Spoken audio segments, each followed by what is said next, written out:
Oi pessoal, eu sou a doutora Maria Fernanda, hoje eu estou de volta com mais um vídeo para vocês e hoje a gente vai falar um pouco sobre o suicídio, que é um tema que está bem em voga ultimamente aí nas mídias e que tem que ser falado a respeito. O meu foco do vídeo vai ser mais uma orientação de como identificar aquelas pessoas que vêm pensando em suicídio e como conseguir ajudá-las. Antes de tudo, é importante levantar alguns dados. Todo dia, 30 brasileiros se suicidam. Essa taxa ela é maior do que as vítimas de AIDS. A gente tem, no mundo todo, um suicídio a cada 40 segundos no mundo. Só que para cada suicídio que acontece, eu tenho 25 tentativas de suicídio. Ou seja, a cada 1,6 segundos, nós temos uma tentativa.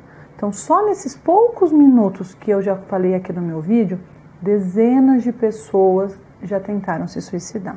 Nas mulheres, o suicídio ele acontece um pouco mais cedo, vamos colocar aí na idade reprodutiva. Já nos homens, ele vai acontecer acima de 65 anos. E para a gente falar um pouquinho sobre como ajudar alguém que pensa em cometer um suicídio, é muito importante que a gente não enxergue o suicídio como uma decisão individual. As pessoas que concretizam esse ato, elas estão passando quase que invariavelmente por uma doença mental que vai alterar de uma forma bem radical a percepção delas da realidade. Então, quem toma esse tipo de atitude, geralmente está com muito sofrimento e acaba ficando cego por conta disso. Eles não enxergam nenhuma solução possível no momento.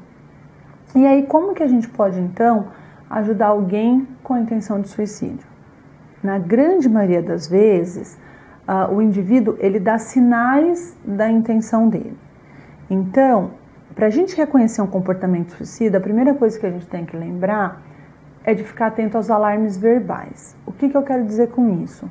Muitas vezes nós relevamos comentários que indicam um comportamento suicida, como eu quero morrer, a vida não tem mais sentido, ninguém liga para mim, se eu desaparecer ninguém vai notar. Então, quando numa conversa esse tipo de comentário aparecer, é importante que a gente não minimize do tipo, como você é dramático, até parece, que drama, ou fazendo piadinhas, e que a gente esteja aberto para conversar com a pessoa e falar, poxa, você falou sério, por que você está colocando isso? Você vê realmente dessa forma? Explica para mim, deixa eu tentar entender melhor o que está acontecendo. Mostre para aquela pessoa que ela não está sozinha. Um outro fato fique atento às dificuldades que a pessoa está passando. Ninguém chega no pensamento suicida do nada. Geralmente as pessoas elas vão amadurecendo, elas vão refletindo sobre esse tipo de comportamento. Então, analise o contexto de vida da pessoa. E para a gente analisar o contexto de vida de qualquer pessoa, eu preciso exercer a empatia.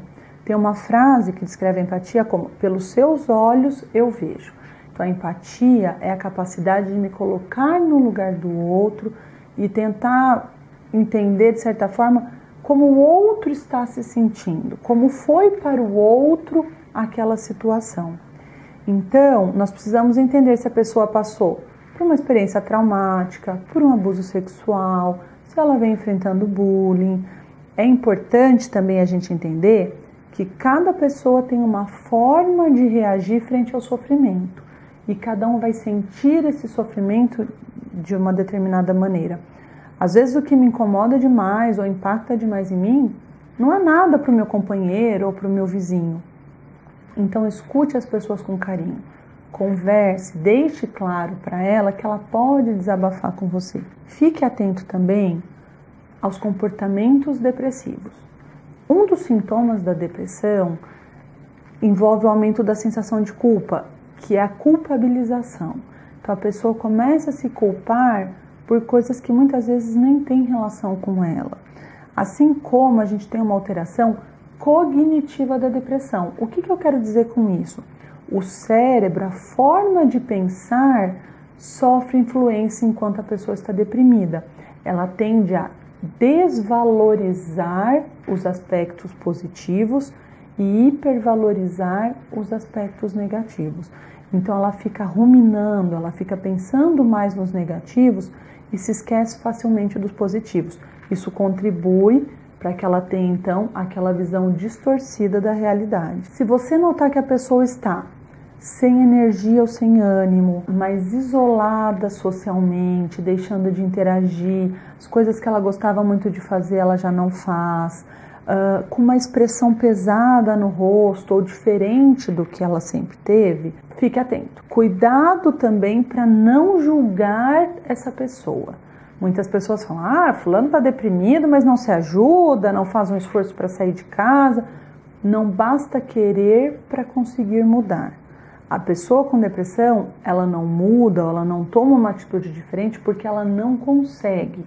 Sem o tratamento, ela não vai ter força suficiente para ocasionar uma grande mudança. 90% dos casos de suicídio poderiam ter sido evitados se a vítima tivesse recebido ajuda de qualquer pessoa com um tratamento adequado. Inclusive, falando ainda do tratamento, a forma como a gente trata o suicídio, ela vai mudar muito nos próximos 10 anos. Hoje em dia, nós já temos algumas medicações que têm uma ação anti-suicida, ou seja, são medicações que conseguem em curto espaço de tempo diminuir drasticamente o risco do suicídio. Uma outra coisa muito importante aqui é saber identificar quais são os fatores de risco. Pessoas que sofreram muitos traumas, que fazem uso de bebida alcoólica ou drogas, que têm comportamentos mais violentos, têm uma tendência a cometer mais suicídios. Por outro lado também, às vezes a pessoa ela emite sinais que façam com que a gente fique atento. Por exemplo, a pessoa chega a estocar ou comprar uma enorme quantidade de medicações, comprar armas, deixar pendências resolvidas. De repente todas as contas dela estão certas, os problemas que ela tinha ela resolveu, ou ela dá algo de muito valor para alguém que seja muito querido, ou ela já teve tentativas de suicídio no passado. Todos esses fatores nos fazem ficar com a luzinha acesa e atentos para um possível risco de suicídio.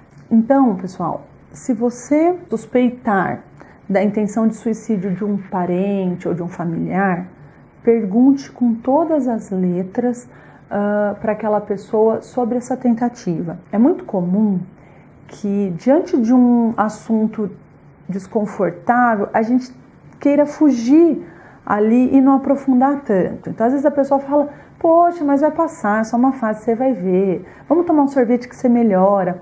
Porque causa um desconforto na gente falar a respeito de suicídio com outras pessoas. Mas isso é super importante. Então, se tem pessoas que você desconfia, pergunte, mas querendo ouvir, e tenha um tempo disponível para isso. Questione sobre o plano, veja se ele já teve, de fato, alguma tentativa, quais são os motivos, levante com ele, mas quais seriam as consequências, o que te impediu até hoje? Muitas vezes as pessoas falam, poxa, eu não fiz isso ainda pelos meus filhos, pelos meus cachorros, pelo meu pai. Então, se apegue nisso para mostrar para ele também que tem uma parte dele que pensa nessa outra lado e que quer que ele fique vivo, veja as consequências. Então, tudo isso vai ser de uma ajuda fundamental para aquela pessoa. O grande diferencial aqui é mostrar que você se importa. Estimule ele a procurar um apoio psicológico, a passar por um psiquiatra, a procurar alguma instituição confiável. E se no caso a atitude já for extrema, como a pessoa já está com uma ameaça direta de se jogar da janela ou está a ponto de se cortar, você pegou ela quase tomando os comprimidos, nesse momento é necessário tomar uma decisão imediata. Ligue para o 192, que é o telefone do SAMU, peça para eles virem até onde você está ou leve essa pessoa diretamente a um pronto-socorro. Ali essa pessoa vai receber medicações no mesmo momento que vão ajudar a lidar com aquele sofrimento e vão ajudar a contribuir para diminuir o risco de suicídio. Um exemplo de algo que pode ajudar muito nos momentos de crise suicida é o Centro de Valorização da Vida, que é o CVV. É só a gente discar no telefone 141, os telefones não possuem bina, os atendentes, que são todos voluntários, nunca vão perguntar o nome. Então a pessoa vai conseguir desabafar, vai conseguir colocar um pouco do que ela está sentindo. Isso por si só já ajuda muito e no final eles vão indicar onde essa pessoa pode procurar ajuda ou um tratamento adequado. Então o suicídio é algo que a gente tem que falar a respeito, tem que ser muito conversado, tá? Se vocês identificarem pessoas no seu convívio que têm esses sinais de alerta que eu coloquei, ofereçam a ajuda necessária. Eu vou deixar nas descrições os números dos contatos que eu passei aqui no vídeo e eu espero que eu tenha ajudado vocês e a gente se vê na semana que vem com mais um vídeo. Até mais!